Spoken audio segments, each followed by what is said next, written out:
Hello friends, welcome to our channel. இன்றைக்கி நம்மளோட சேனலில் பல வகையான தானியங்களை வச்சு முளைக்கட்டிய பயிறு எப்படி ரெடி பண்ணி வச்சுக்கலாம் அப்படிங்கிறதையும், அதை வச்சு என்னென்ன ரெசிபிஸ் செய்யலாம் அப்படிங்கிற டிப்ஸையும், அதோட சில ஆரோக்கிய நன்மைகள் பற்றியும் தெரிஞ்சுக்கலாம். இன்றைக்கி நான் முளைக்கட்டிய பயிறு செய்ய 4 வகையான தானியங்கள் எடுத்திருக்கேன். பச்சை பயிறு, கொள்ளு, காராமணி, அப்புறம் தட்டைப்பயிறு எடுத்திருக்கேன். ஒவ்வொரு பயிர்லேயும் 100 கிராம் நான் எடுத்திருக்கேன். நம்ம எடுத்திருக்க பயிர் எல்லாத்தையும் ஒரு அகலமான பாத்திரத்தில் சேர்த்துக்கலாம். இதே பயிர் வகை தான் எடுக்கணுன்ற அவசியம் இல்லை. நம்மக்கிட்ட என்ன பயிர் இருக்கோ அதை நம்ம சேர்த்துக்கலாம். பயிர் எல்லாத்தையும் சேர்த்ததும் இதை ஒரு 4லேருந்து 5 வாட்டி நல்லா நான் கழுவி எடுத்துக்கிறேன். இதை 8லேருந்து 10 மணி நேரம் வரைக்கும் நல்லா ஊற விட்டுடலாம்.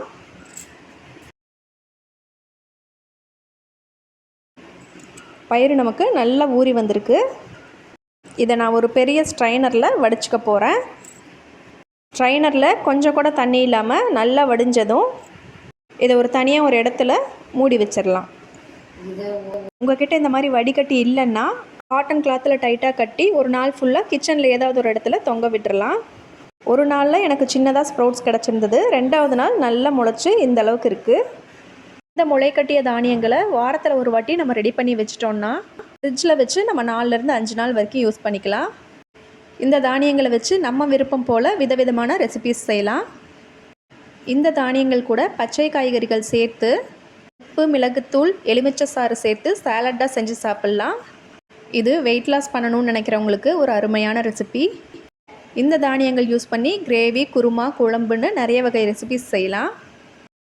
இதை சுண்டலாக செய்கிறதுக்கு குக்கரில் மூழ்கிற அளவுக்கு தண்ணி சேர்த்து தேவையான அளவு உப்பு சேர்த்து 2 விசில் விட்டு எடுத்திருக்கேன்.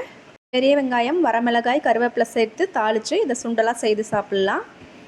சேலடாக பச்சையாக சாப்பிட முடியாதுன்னு நினைக்கிறவங்க இந்த மாதிரி சுண்டலாக செஞ்சு சாப்பிட்லாம். இன்னொரு நாள் நான் இதை முளைக்கட்டிய தானிய இட்லியாக செஞ்சுருந்தேன். அதுக்கு 1/4 கிலோ அளவு முளைக்கட்டிய பயிரை மிக்சியில் சேர்த்து நல்லா மைய அரைச்சிட்டு நம்ம இட்லி மாவு கூட சேர்த்து கலந்து வச்சுக்கலாம். இதை இட்லியாகவும் தோசையாகவும் செஞ்சு சாப்பிடும்போது டேஸ்ட் ரொம்பவே அருமையாக இருக்கும். தானியங்களை அப்படியே நம்ம வேக வச்சு சாப்பிட்றத விட இந்த மாதிரி முளைக்கட்டி சாப்பிடும்போது நமக்கு டபுள் மடங்கு சத்து கிடைக்குது. முளைக்கட்டிய தானியங்களில் நமக்கு ஏராளமான வைட்டமின் சத்துக்கள், தாதுக்கள், புரதம், நார் சத்து நிறைஞ்சிருக்கு. ஆன்டி ஆக்சிடென்ட்ஸ் நிறைஞ்சிருக்கிறதுனால ஓவரால் ஹெல்த்துக்கு இந்த முளைக்கட்டிய பயிறு ரொம்பவே நல்லது.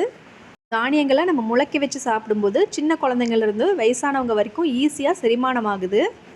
வாரத்தில் ஒரு நாள் கொஞ்ச நேரம் ஸ்பெண்ட் பண்ணி இந்த மாதிரி முளைக்கட்டிய தானியங்கள் நம்ம ரெடி பண்ணி வச்சிட்டோம்னா வாரம் முழுக்க பல வகையான சத்தான ரெசிபிஸ் நம்ம செஞ்சு சாப்பிட்டுக்கலாம். நம்ம சேனலில் நிறைய ஹெல்த்தியான ரெசிபிஸ் நம்ம தொடர்ந்து கொடுத்துட்ருக்கோம். பாரம்பரிய அரிசி வகைகள் மற்றும் சிறுதானியங்களில் செய்த ரெசிபிஸ் நம்ம சேனலில் நிறைய இருக்குது.